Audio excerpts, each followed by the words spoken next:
Welcome to this video about data visualization. We will introduce the subject using a simple data and chart example. Then we move to introduce a collection of basic charts that are the column chart, the histogram, the pie chart, the line chart, and the scatter plot. And finally, the concept of correlation with exercises as we go. Please don't forget to subscribe to this channel and to push the bell button to receive notifications for the new videos I upload to the channel. So let's start.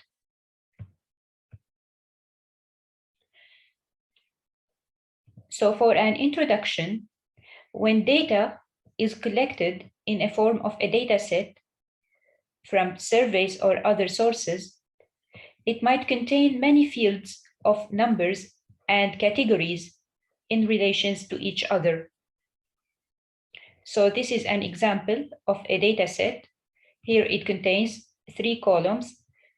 The item column that contains the item that each customer of these 4 customers bought from the shop.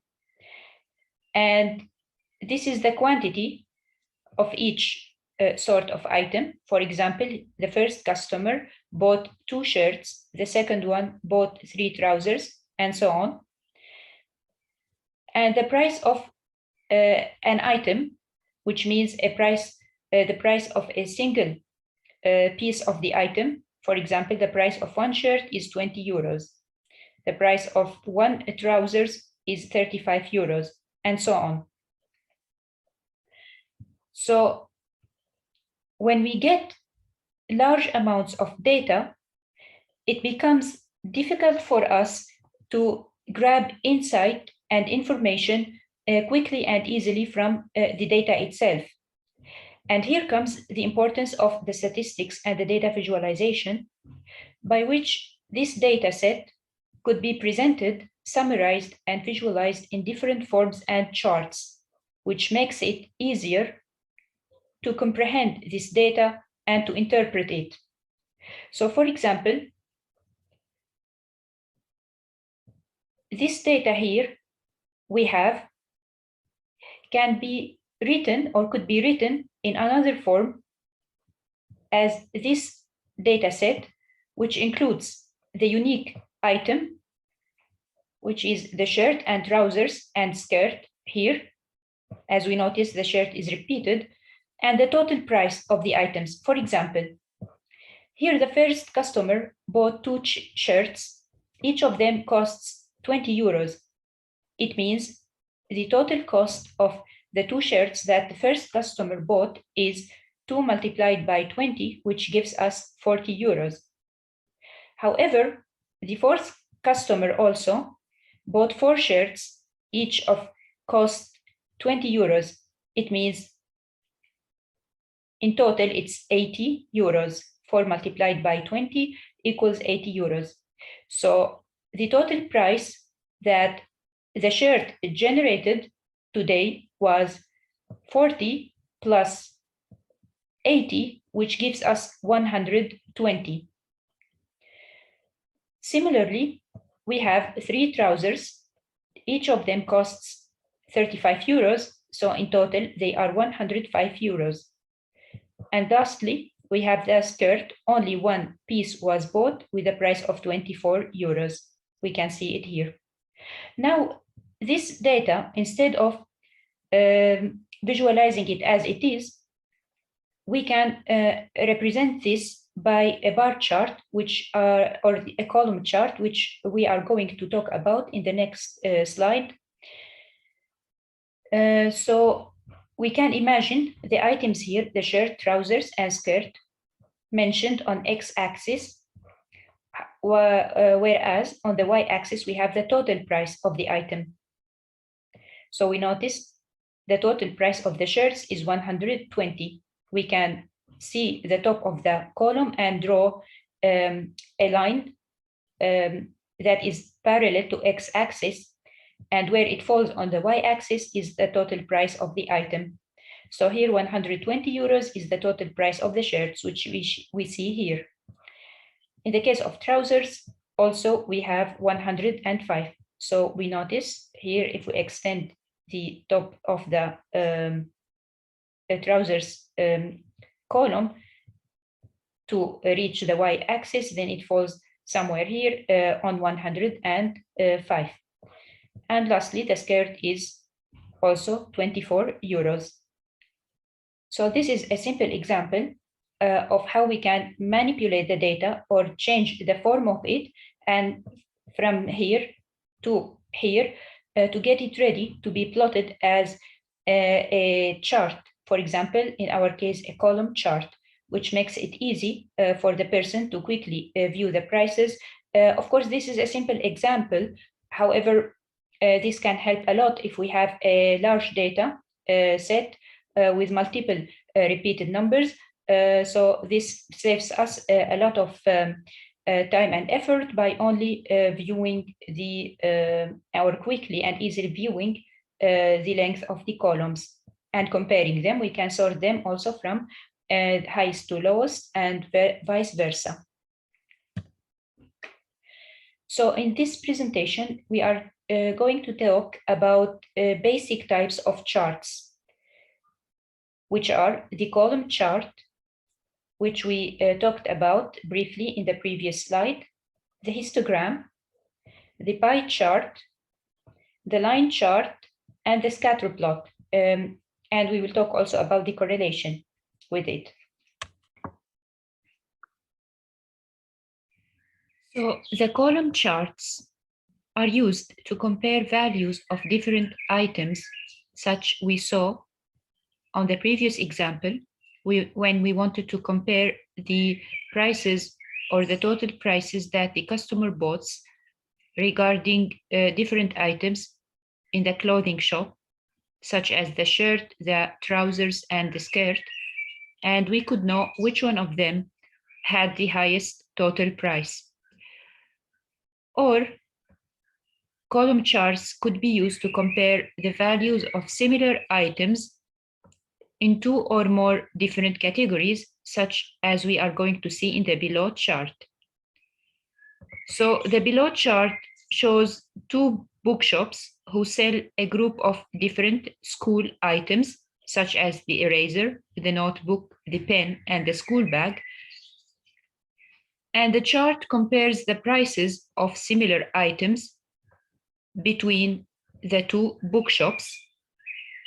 So if we look at the chart, we can see the school items located on the x-axis from one side, and from the other side, we can see their prices located on the y-axis. However, we can see that we have two different series of prices. One of them is blue, and the other one is red. The blue series are or represent the prices of the items in bookshop 2, and the red series represents the prices of the items in bookshop 1.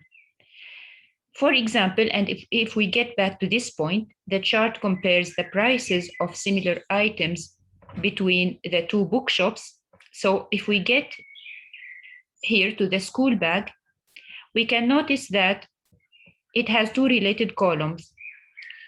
The first column is the blue one, which represents the price of the school bag in bookshop 2, and the red column that represents the price of the school bag in bookshop 1. And we can see here clearly, and since the red column is higher than the or taller than the blue column, we can conclude that the price of the school bag in bookshop 1 is higher than the price of the same school bag that is sold in bookshop 2. And similarly, we can check or compare for the rest of the school items. The other point says that the column chart could also be used to compare the prices of items in the same bookshop. So let's, for example, ignore for a second the red series as if it doesn't exist. So we get back almost to the same previous example, related to the clothing shop. Here we have the school items and their prices only in bookshop 2 in this case. So we can conclude simply that the eraser, which has the shortest column in the blue series, means that it has the smallest price, or it's the least expensive item in bookshop 2, followed by the pen, which has the second least expensive, which is the second least expensive item, and then the notebook, and then the school bag.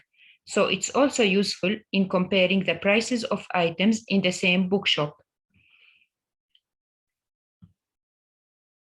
So let's take a simple test about the column charts.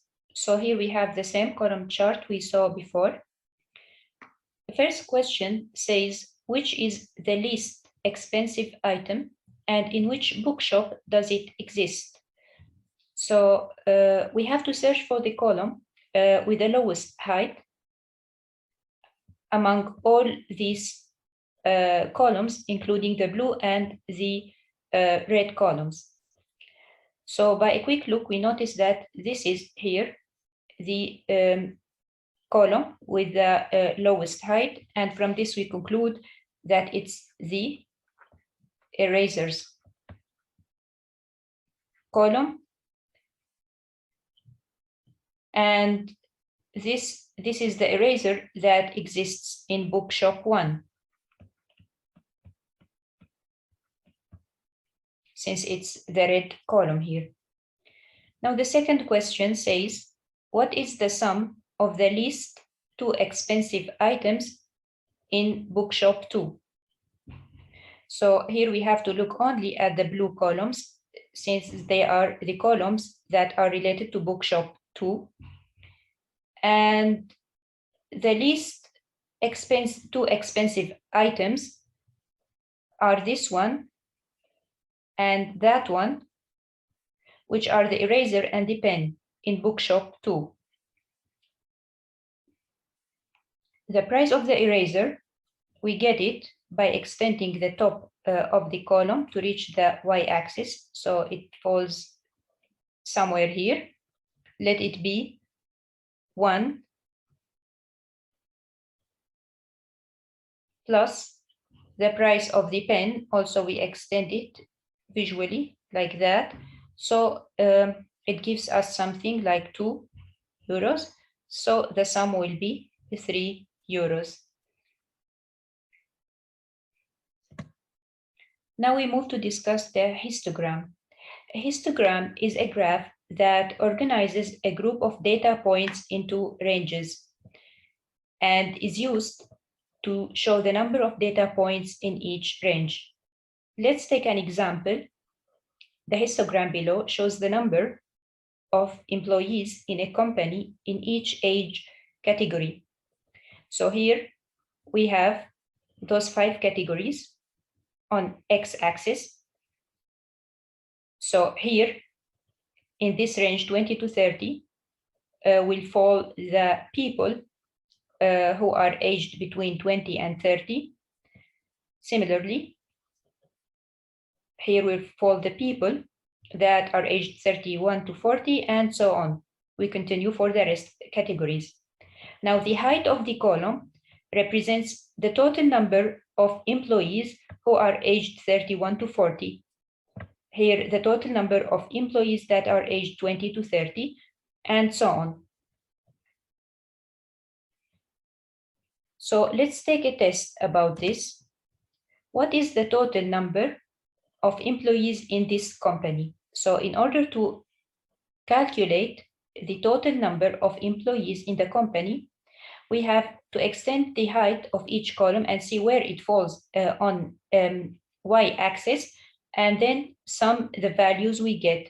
So for this age category, 20 to 30, we notice that the number of employees here are 10. And for 31 to 40, if we extend it, it falls somewhere here. So yes, it's 30. And then here, it's 25. Similarly, we find 20 and 15. So the answer will be 10 plus 30 plus 25 plus 20 plus 15. And this will give me the total numbers of employees in this company. Now the second question says, how many employees are over 41 years of age? So we have to consider only the employees here that falls in these age categories here. 41 to 50, 51 to 60, and 61 to 70. So the answer will be 25 plus 20 plus 15, and this will give us something, which is the total number of employees in the company that are aged 41 at least. The line chart is used to show how the value of a certain variable changes over time. So let's take an example to clarify this. This line chart below shows the change of temperature in two cities over the days of the week. So if we look at this chart, we can see that the days of the week, starting from Monday and ending by Sunday, are located on the x-axis, whereas the temperatures that are recorded on each day of those are recorded on the y-axis. For example, the temperature on Monday in city B, okay, since it's colored red, so it's in city B, was 5. Also, the temperature on Tuesday, as we can see here, is somewhere between in the middle between 5 and 10, and so on. We notice that in city B, the temperatures started to rise gradually from Monday until it reached the top on Thursday. Then it started to drop gradually again to Saturday. Then it stayed the same on Sunday as it was on Saturday. Similarly, for city A, we took the temperature on multiple days of the week, and we can see that the temperatures started to drop gradually after Monday. Then it had a bit of a relative sharp drop from Wednesday to Thursday. On Thursday and Friday, the temperature stayed the same. And then it started to rise again gradually on the weekend. So we can see that the line charts help us to see how the temperature changed over the week, and it helped us to compare the temperature in two different cities on different days of the week. For example, on Tuesday, the temperature in city A was higher than the temperature on in city B, and so on.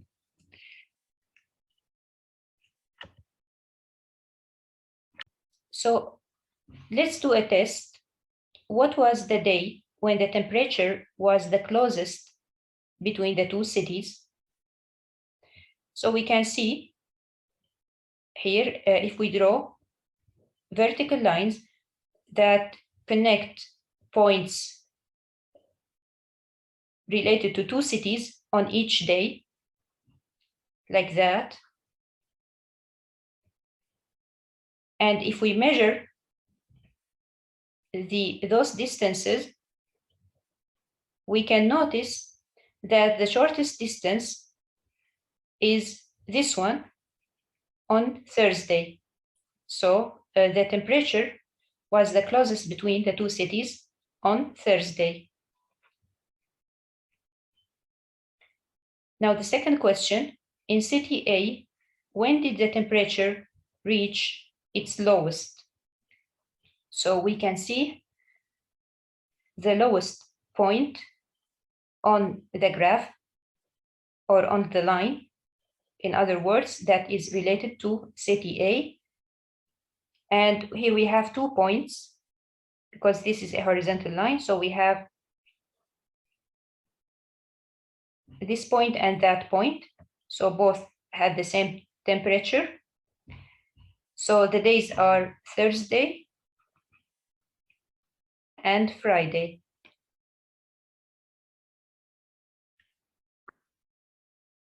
So let's now talk about the scatter plot and correlation.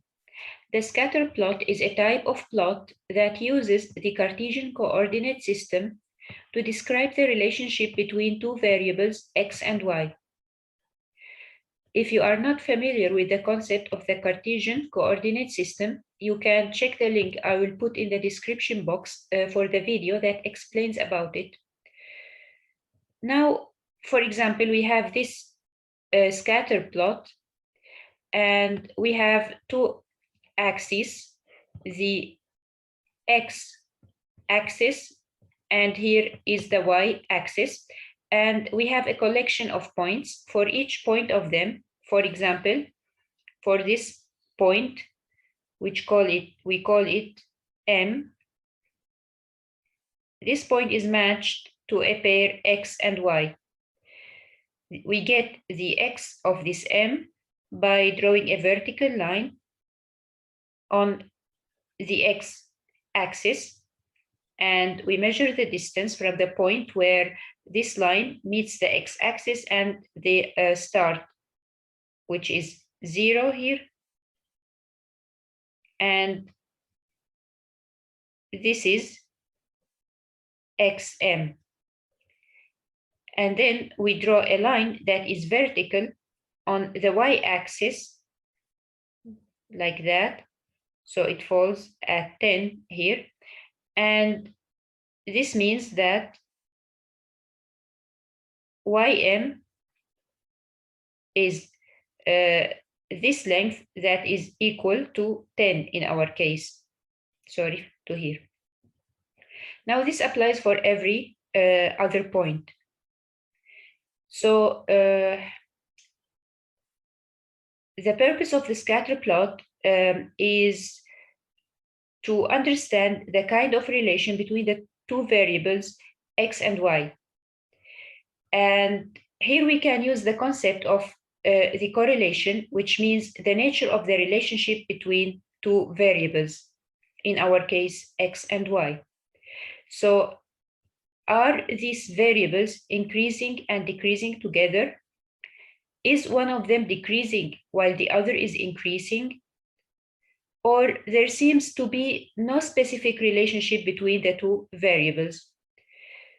So the scatter plot, together with the concept of the correlation, help us to understand the nature of the relationship between those two variables. And we summarize the cases we have spoken about by first, positively correlated. If the two variables seem to be moving the same direction, so they are increasing together, or in other words, decreasing together, we say that they are positively correlated. So for example, this point here, let's call it M1, and it has X1 and Y1. And this point here, let's call it M2, and it has X2, Y2. Then we notice that as we move from X1 here to X2, so X2 is larger than X1, it means that X1 is increasing as it moves to X2. At the same time, Y1 here is moving to Y2. So it's also increasing. So the two variables are increasing together in this case. However, we notice that there are some points or some locations that this is not satisfied. For example, here as x1, let's call this x1, y1, and this is x2, y2. So as x1 moves to x2, we notice that y1 doesn't increase with x1, but it decreases. So it goes like that. Y1 goes to y2. Notice the difference here.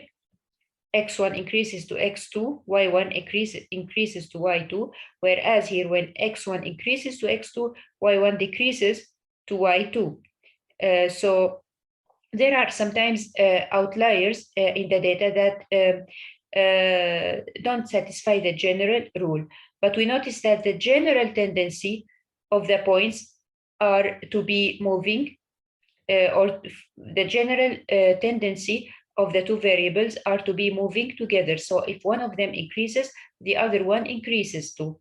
In this case, we name them positively correlated. Let's check the other case.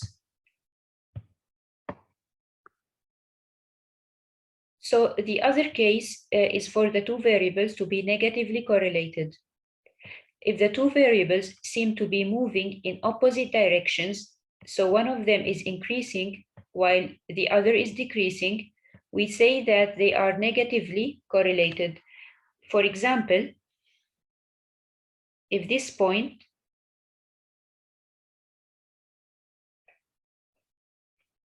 had a pair x1, y1, and we call it m1, and this point x2, y2, we call it m2, we notice here when x1 increases to x2, y1, which is here, this one, decreases to y2. So here is y1 decreases. So in other words, when one of the variables increases, the others decreases, because this is common, almost common between those points, although there are some exceptions, or one exception we can say in this collection, which is here, when moving from this point to that point. So we notice when x1 goes to x2, y1 goes to y2, so both of them are increasing together. But the general tendency for the two variables, if one of them is increasing, then the other is decreasing, and vice versa. That's why we say in this case that they are negatively correlated. Now, the third case is the two variables are not correlated, and this happens where seems to be no relationship between the variables. And here we say that they are not correlated with each other. So here there seems to be no pattern of that describes clearly or almost clearly the relationship between the two variables. So we can see here something like that. There is a kind of randomness, so we cannot spot exactly or a general trend of the behavior of the variables. In this case, we can say that those two variables are not correlated. I hope you liked this video. And of course, regarding the scatter plot and correlation, this is only here a basic introduction that is convenient for this stage. And hopefully in the later stages, we will present more advanced material. Please do me a favor and subscribe to the channel and push the bell button to receive notifications for the new videos. Thank you so much for your watching.